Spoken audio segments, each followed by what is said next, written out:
Conclusão.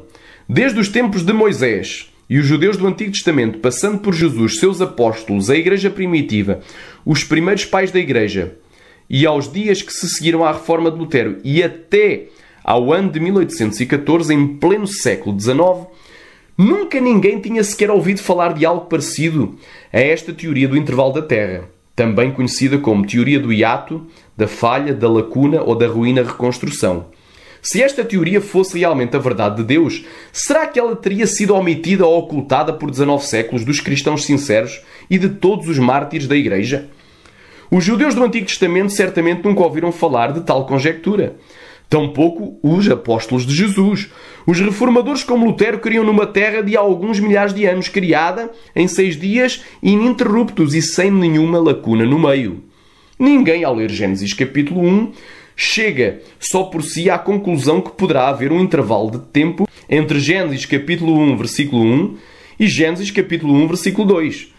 Se não tiver concebido a priori um preconceito implantado pela teologia modernista e liberal, a qual está inundada de conceitos advindos das filosofias vãs e das pseudociências como o evolucionismo. De facto, qualquer pessoa que leia Gênesis capítulo 1 nunca verá quaisquer lacuna entre esses dois versículos, a não ser que tenha sido previamente ensinado por terceiros acerca da teoria do intervalo da Terra e tenha crido nela e a adotado como uma verdade. Mas a Bíblia só por si não admite tal interpretação. Várias teorias têm sido formuladas ao longo dos anos, principalmente por teólogos ou doutores em teologia, para tentar harmonizar a Bíblia com a pseudociência da evolução e os longos períodos de tempo por ela defendido. Entre essas teorias temos a evolução teísta, que afirma que Deus criou tudo por meio da evolução. A teoria dos dias Era, que advoga que os 6 dias de Gênesis foram eras geológicas e que ainda estamos no 7º dia. A teoria da criação progressiva, que advoga que os dias de Gênesis são períodos de tempo indefinidos e que se sobrepõem, sendo que, para os seus defensores, Deus ainda está criando. A teoria da hipótese quadro, que interpreta Gênesis capítulo 1 como um mito, alegoria ou expressão linguística. A teoria dos dias de revelação, que também alegoriza o texto, dizendo que não eram dias de criação, mas sim de revelação. E a mais famosa de todas, e divulgada nos meios teológicos, a teoria do intervalo da Terra, como já foi dito, nos diz haver um intervalo de tempo entre Gênesis 1.1 e Gênesis 1.2, sendo que todas essas teorias são tentativas goradas de subjugar a palavra de Deus à pseudociência da evolução, nomeadamente no que diz respeito à idade da Terra. Têm sido frustradas por serem contrárias tanto à evolução e os seus postulados, como à palavra de Deus e seus ensinamentos, e bem como à verdadeira ciência, que é a que se baseia na observação de fenómenos que se repetem no tempo e que podem ser alvo de experiências e de testes. Se por um lado a teoria dos dias Era insere as supostas eras geológicas de milhões de anos durante os dias da criação, e as outras teorias as inserem após os dias da criação, por outro lado a teoria do intervalo rasga a Bíblia em 2 partes e coloca as eras antes dos dias da criação, tentando casar as Sagradas Escrituras com o uniformitarismo. E a Bíblia nos adverte acerca de doutrinas estranhas e novas feitas por certos doutores. Em Hebreus capítulo 13, versículo 9, nos diz: Não vos deixeis levar em redor por doutrinas várias e estranhas, porque bom é que o coração se fortifique com graça, e não com alimentos que de nada aproveitaram aos que a eles se entregaram. E em 2 Timóteo capítulo 4, versículo 13, nos diz: Porque virá tempo em que não suportarão a sã doutrina, mas tendo comichão nos ouvidos, amontoarão para si doutores, conforme as suas próprias concupiscências. No versículo 4, e desviarão os seus ouvidos da verdade, voltando às fábulas. E em Provérbios capítulo 22, versículo 28, nos diz: Não removas os antigos limites que os teus pais fizeram. Se a Igreja primitiva cria numa criação divina, feita em 6 dias literais consecutivos e sem lacunas nem intervalos, e numa terra jovem de milhares de anos de vida, para além do que, por 19 séculos, desconhecia por completo esta teoria do intervalo, porque é que nestes dias finais da Igreja na Terra irei eu crer numa nova teoria tardia que é totalmente contrária à visão histórica de toda a Igreja de Cristo?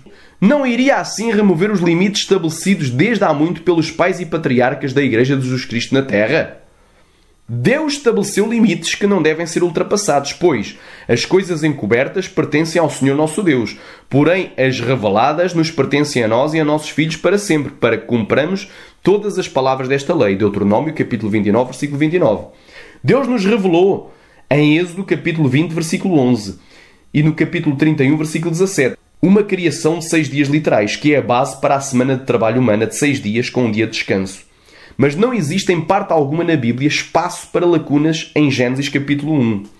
E isto segundo a gramática do hebraico bíblico. E em Gênesis capítulo 3, versículo 17 ao 19 e o versículo 21, em Romanos capítulo 5, versículo 12 ao 21, em Romanos capítulo 8, do versículo 20 ao 23, e em 1 de Coríntios capítulo 15, do versículo 21 e no versículo 22, nos fala que com Adão entrou o pecado no mundo, a maldição e a morte, e não antes. E em 1 de Coríntios capítulo 4, versículo 6, nos diz que não podemos ir além do que está escrito. Ora, a teoria do intervalo com a sua tese do pecado e morte antes de Adão e o extra-bíblico dilúvio de Lucifer é claramente um acréscimo à palavra de Deus e se constitui de grave heresia, que é uma obra da carne que poderá nos afastar para longe do reino de Deus, pois nos diz a Escritura, em Provérbios capítulo 30, versículo 6, nada acrescentes às tuas palavras, para que não te repreenda e sejas achado mentiroso. Em Gálatas capítulo 5, versículo 19 ao 21. Porque as obras da carne são manifestas, as quais são adultério, prostituição, impureza, lascívia, idolatria, feitiçaria, inimizades, porfias, emulações, iras, pelejas, dissensões, atenção, heresias, invejas, homicídios, bebedices, glutonarias e coisas semelhantes a estas, acerca das quais vos declaro, como já antes vos disse, que os que cometem tais coisas não herdarão o reino de Deus. Se a teoria do intervalo fosse verdade, então Adão não teria vivido realmente, introduzido o pecado no mundo, do qual todos somos herdeiros. E logo não haveria motivo pelo qual Jesus tivesse que morrer na cruz do Calvário, pois em primeiro lugar isso negaria o motivo da sua vinda, conforme está expresso em 1 de Coríntios, capítulo 15, versículo 22, que diz, porque assim como em Adão todos morrem, assim também todos serão vivificados em Cristo. Por último, isso faria com que o cristianismo se tornasse uma farsa e a Bíblia apenas um livro repleto de histórias para criancinhas, fábulas e mitos, e não a perfeita, infalível e inerrante palavra de Deus.